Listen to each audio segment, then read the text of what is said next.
हम लोग पढ़ेंगे डेलीगेशन ऑफ अथॉरिटी क्या होता है और डेलीगेशन ऑफ अथॉरिटी के एलिमेंट्स क्या क्या होते हैं। किसी भी ऑर्गेनाइजेशन में बहुत सारे एक्टिविटीज होते हैं जिन्हें परफॉर्म करना होता है। दूसरे शब्दों में, किसी भी ऑर्गेनाइजेशन में बहुत सारे एक्टिविटीज को परफॉर्म करना होता है। अब किसी भी मैनेजर के लिए यह संभव नहीं है कि वे सारे एक्टिविटीज को खुद परफॉर्म कर सके। तो ऐसे सिचुएशन में मैनेजर अपने कुछ काम या जिम्मेवारी और उससे जुड़े कुछ अधिकार अपने सबॉर्डिनेट को सौंप देता है। बेसिकली डेलीगेशन ऑफ अथॉरिटी वह प्रोसेस है जिसमें मैनेजर अपने कुछ काम या जिम्मेवारी को अपने सबॉर्डिनेट को बांट देता है। काम के साथ साथ उससे जुड़े अधिकार, उससे जुड़े अथॉरिटी को भी सौंपता है ताकि सबॉर्डिनेट उस काम से जुड़े डिसीजंस को आसानी से ले सके। एल्बर्ट के विकेसबर्ग की माने डेलीगेशन वह प्रोसेस है जिसमें ऑर्गेनाइजेशन के सबऑर्डिनेट्स को स्पेसिफिक टास्क असाइन किया जाता है और एक या एक से अधिक व्यक्तियों को जरूरी अथॉरिटी, जरूरी अधिकार दिया जाता है ताकि उन्हें जो एक्टिविटी सौंपा गया है उसे वे सेटिस्फैक्ट्री तरीके से, संतोषजनक तरीके से डायरेक्ट कर पाएं। कहने का मतलब हुआ यह देख पाएं कि काम सही से पूरा हो रहा है कि नहीं। जॉर्ज आर टेरी की माने डेलीगेशन का मतलब हुआ ऑर्गेनाइजेशन के एक एग्जीक्यूटिव से दूसरे एग्जीक्यूटिव को अधिकार देना या ऑर्गेनाइजेशन के एक यूनिट से दूसरे यूनिट को अधिकार देना। जब मैनेजर सबऑर्डिनेट को काम सौंपता है, सबऑर्डिनेट को अलग अलग तरीके का काम करने का मौका मिलता है जिससे डिसीजन मेकिंग पावर, निर्णय लेने का क्षमता भी डेवलप होता है और इतना ही नहीं, उन्हें अलग अलग काम करने का एक्सपीरियंस भी होता है।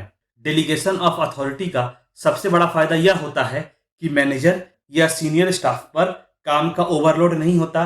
डेलीगेशन ऑफ अथॉरिटी से जुड़े कुछ बातों को हमें ध्यान रखना होगा। पहला, जब मैनेजर सबऑर्डिनेट को काम सौंपता है तो मैनेजर के द्वारा बताए गए दायरे में रहकर ही सबऑर्डिनेट को अपना काम पूरा करना होता है। ऑर्गेनाइजेशन के पॉलिसी, रूल्स और रेगुलेशन के हेल्प से काम का दायरा, काम का लिमिट तय होता है। दूसरा, जब मैनेजर अपने सबऑर्डिनेट को अथॉरिटी डेलीगेट करता है, अथॉरिटी देता है, तो इसका मतलब यह नहीं होता कि मैनेजर के पास अब कुछ अथॉरिटी नहीं बचा है। अथॉरिटी डेलीगेट करने के बाद भी मैनेजर के पास अथॉरिटी यानी अधिकार होता है। तीसरा, जिस हद तक काम कंप्लीट हुआ है, काम पूरा हुआ है, उसको ध्यान में रखकर अथॉरिटी बढ़ाया भी जा सकता है और अथॉरिटी घटाया भी जा सकता है। चलिए आगे बढ़ते हैं और डेलीगेशन ऑफ अथॉरिटी के एलिमेंट्स को जानते हैं। पहला एलिमेंट है अथॉरिटी यानी अधिकार। अथॉरिटी यानी अधिकार का मतलब हुआ व्यक्ति का, इंडिविजुअल का पावर या राइट जिससे वह रिसोर्सेस को इफेक्टिवली यूटिलाइज कर सके, प्रभावी रूप से उपयोग कर सके और इतना ही नहीं, डिसीजन भी ले सके और समय आने पर ऑर्डर भी दे सके ताकि ऑर्गेनाइजेशन का गोल या ऑब्जेक्टिव, लक्ष्य या उद्देश्य को अचीव किया जा सके। किसी भी ऑर्गेनाइजेशन में इंप्लॉय को अपने अथॉरिटी के बारे में क्लैरिटी होना बहुत जरूरी होता है। अथॉरिटी की सहायता से ही मैनेजर सबऑर्डिनेट को ड्यूटी देता है, ड्यूटी असाइन करता है, काम सौंपता है और जरूरी इंस्ट्रक्शंस भी देता है और यह भी उम्मीद करता है कि सबऑर्डिनेट तय समय सीमा के अंदर काम को कंप्लीट कर दे।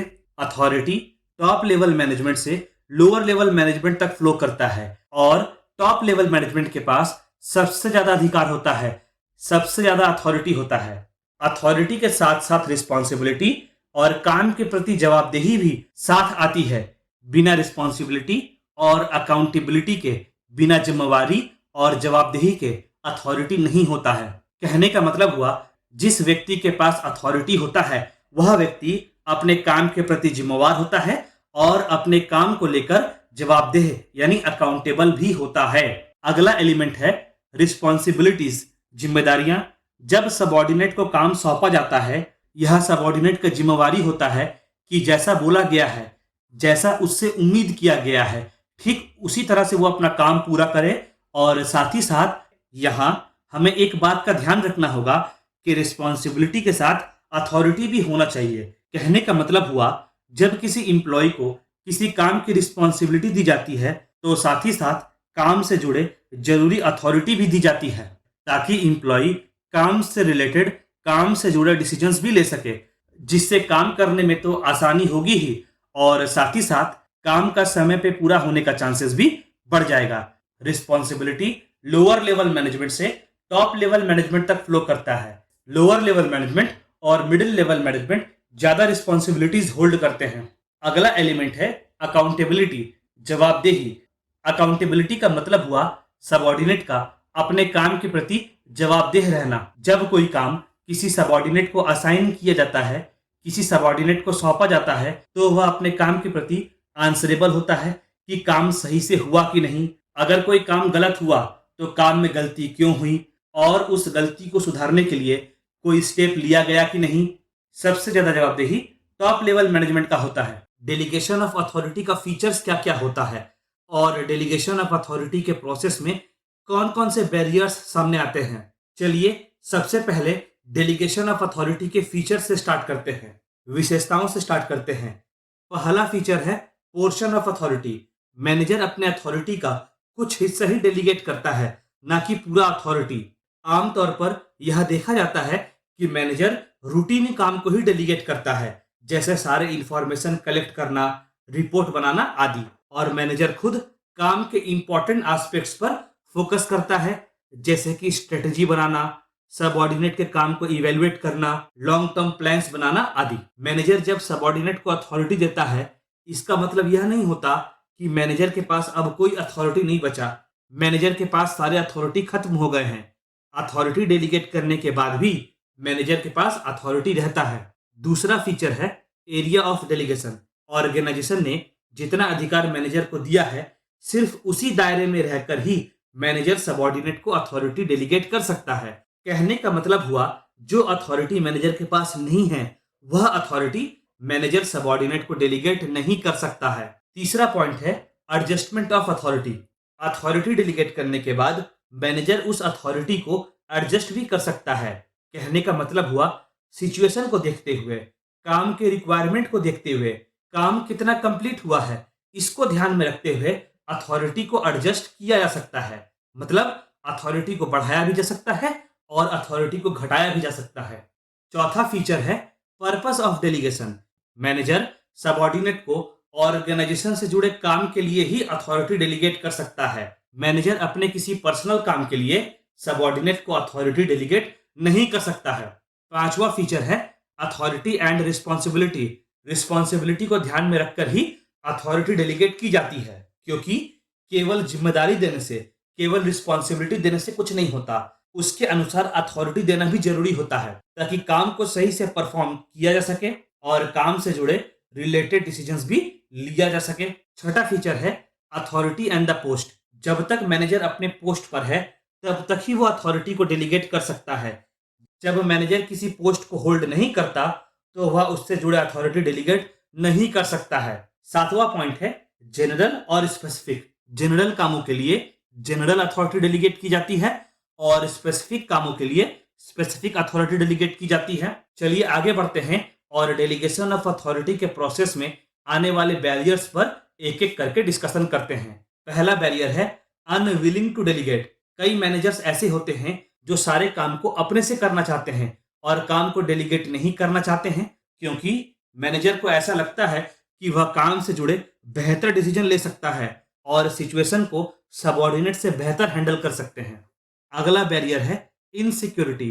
कुछ मैनेजर को ऐसा लगता है कि अगर वो अथॉरिटी को डेलीगेट करेंगे तो उनका इंपॉर्टेंस ऑर्गेनाइजेशन में कम जाएगा, सबऑर्डिनेट उनसे बेहतर काम कर जाएगा, तो इसलिए मैनेजर अपने काम को डेलीगेट नहीं करते हैं। अगला बैरियर है पावर रिटेंशन। कुछ मैनेजर्स हमेशा ऐसा चाहते हैं कि सबऑर्डिनेट हर काम के लिए उन्हें अप्रोच करे। सबऑर्डिनेट काम से जुड़े प्रॉब्लम के सोल्यूशन के लिए भी मैनेजर को अप्रोच करे। बेसिकली मैनेजर सारा पावर अपने पास रखना चाहता है, जिससे डेलीगेशन ऑफ अथॉरिटी के प्रोसेस में हिंड्रेंस क्रिएट होता है। अगला बैरियर है कॉन्फिडेंस इन सबऑर्डिनेट। कभी कभी मैनेजर को सबऑर्डिनेट पर कॉन्फिडेंस नहीं होता। मैनेजर इस बात को लेकर श्योर नहीं रहता कि सबऑर्डिनेट दिए गए अथॉरिटी को प्रॉपरली यूटिलाइज करके काम को सही से परफॉर्म कर पाएगा। इसलिए मैनेजर सबऑर्डिनेट को काम से जुड़ा अथॉरिटी डेलीगेट नहीं करते हैं। अगला बैरियर है अनक्लियर प्लान। जब मैनेजर के पास डेलीगेशन से रिलेटेड कोई क्लियर प्लान नहीं होता कि कैसे अथॉरिटी को डेलीगेट किया जाएगा, किसको और कितना अथॉरिटी डेलीगेट किया जाएगा, कौन सा काम को पूरा करने के लिए अथॉरिटी डेलीगेट किया जाएगा आदि। तो फिर सही से डेलीगेशन का प्रोसेस पूरा नहीं हो पाता है।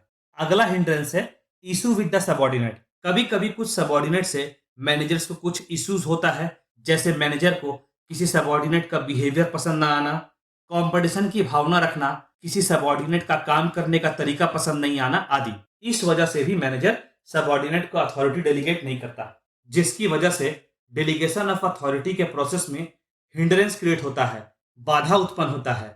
उचित रिसोर्स के कमी से, उचित संसाधन के कमी से भी कभी कभी डेलीगेशन सही से नहीं हो पाता है, जैसे एप्रोप्रिएट स्टाफ का कमी होना, समय की कमी होना आदि। कभी कभी तो ऐसा भी होता है कि सबॉर्डिनेट के पास किसी काम को करने के लिए प्रॉपर रिसोर्सेस, प्रॉपर संसाधन नहीं होते, तो उस केस में भी सबॉर्डिनेट को उस काम से जुड़ा अथॉरिटी डेलीगेट नहीं किया जा सकता। और रिसोर्सेस का कमी डेलीगेशन ऑफ अथॉरिटी के प्रोसेस में हिंड्रेंस क्रिएट करता है, बाधा उत्पन्न करता है।